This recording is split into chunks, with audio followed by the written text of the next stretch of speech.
જય માતાજી. Day 67 365 days challenge. તો સવારે ઉઠી ગયા, બ્રશ કરી લીધું, બ્રશ કરીને નીકળ્યા દુકાન માટે. તો પહેલા માતાજીના દર્શન કરી લઈએ.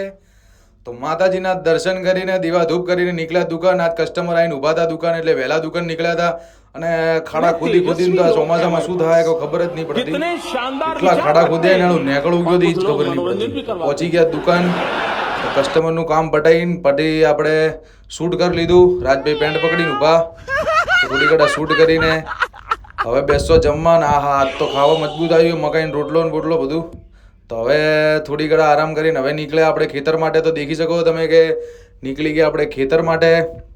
તો પહેલા સીડીઓ ઉતરી જઈએ, કેમ કે લિફ્ટ તો હે નહીં. તો હાઈવે પકડ્યો, હાઈવે પકડીને અહીંયા ખાડા જ ખોદેલા હે, ડીસામ ખાડા હે. પહોંચી ગયા ખેતરે. તો ખેતરનો નજારો તમે દેખી શકો તમે. આજ તો ઢાબા ઉપર ચડ્યા હતા. તો ત્યાંથી હવે નીચે ઉતરી જઈએ. નીચે ઉતરીને હવે જશો અમારા પાછળના ભાગમાં. તો પહોંચી ગયા આપણે પાછળના ભાગવાળો ખેતરમાં. તો ખેતરમાં પાછળ દેખી શકો તમે કે કોટડી છે આપણી, અને આ પેડા વાયેલા છે.